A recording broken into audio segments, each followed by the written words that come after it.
Pakistan not to blame for climate crisis-fueled flooding, says Prime Minister Shehbaz Sharif.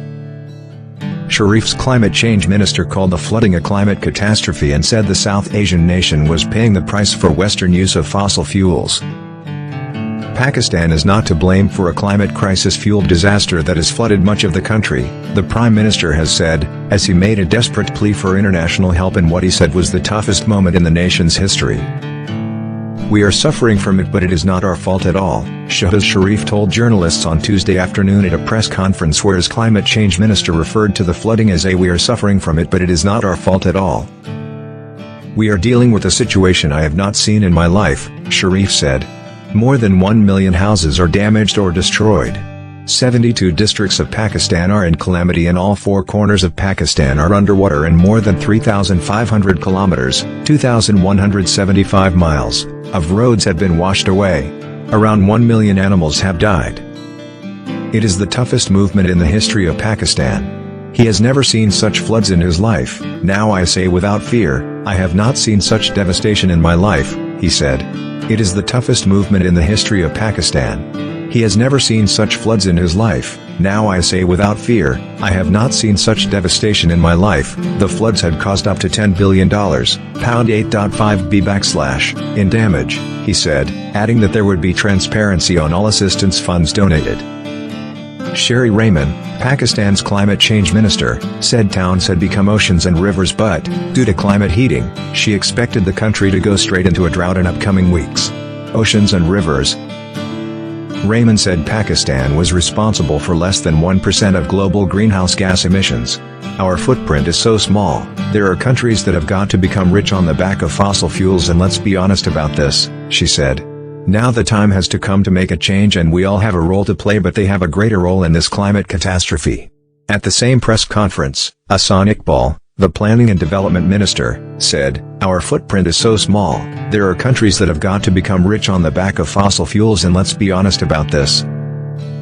The UN Secretary-General, Antonio Guterres, warned that Pakistan was facing a monsoon on steroids as the government issued more flood warnings for the next 24 hours. Heavy rains over 2 months have caused the nation's worst flooding in more than a decade. Guterres said on Tuesday that South Asia was a hotspot for the climate crisis, and the catastrophic flooding in Pakistan that had left tens of millions needing help was a warning to every nation of the destruction wreaked by human-caused global heating. "The Pakistani people are facing a monsoon on steroids, the relentless impact of epochal levels of rain and flooding," he said. "The Pakistani people are facing a monsoon on steroids, the relentless impact of epochal levels of rain and flooding." The UN has issued an urgent appeal for $160 million to provide help.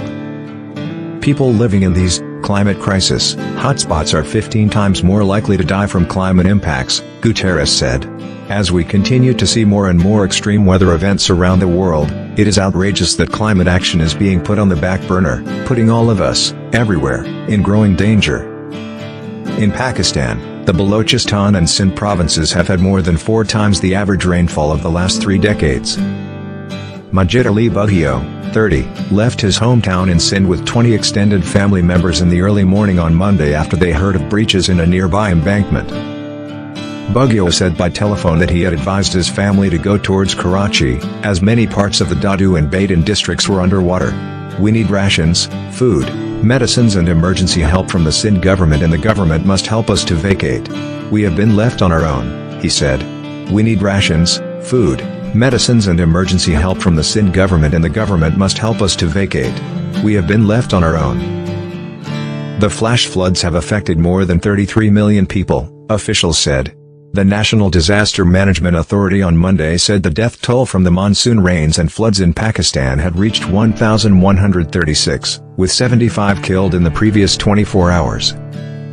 In an immediate warning issued on Tuesday, Pakistan's Flood Forecasting Division said that over the next 24 hours a very high level of flooding was likely to continue in the Kabul River, which flows into Pakistan's Indus River.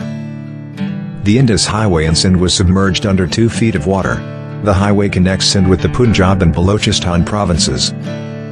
A video shared by residents showed a coach that had slipped on the highway while water was flowing, and authorities were involved in the rescue of passengers. Local people said there were no casualties.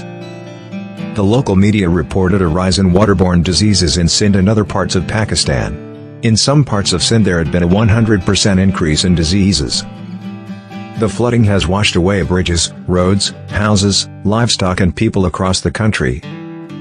Gul Hassan, 38, in Khairpur Nathan Shah, had sent his 3 children and wife to upper parts of Sindh, while he stayed in his hometown. He said, "I did not leave because after some of my neighbors had left yesterday, people barged into their houses and stole their belongings. This is so sad at this hour of calamity we are witnessing such issues. I will leave my hometown after I leave the luggage and other stuff on the rooftop and water comes to the city completely and I know that now no one can steal our decades of savings." Amar Sarfraz, a conservative member of the British House of Lords, said on Tuesday that he was in Pakistan seeing the devastating effects of the floods firsthand. "I hope our government significantly increases financial support for humanitarian relief immediately. I know it's summer recess and we have the distraction of a leadership contest, but this really can't wait. This is the moment to step up, like we have done in the past. We have a small favor to ask. Millions are turning to The Guardian for open, independent, quality news every day, and readers in 180 countries around the world now support us financially. We believe everyone deserves access to information that's grounded in science and truth, and analysis rooted in authority and integrity. That's why we made a different choice, to keep our reporting open for all readers, regardless of where they live or what they can afford to pay.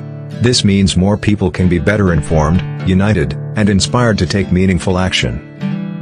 In these perilous times, a truth-seeking global news organization like The Guardian is essential. We have no shareholders or billionaire owners, meaning our journalism is free from commercial and political influence. This makes us different. When it's never been more important, our independence allows us to fearlessly investigate, challenge and expose those in power.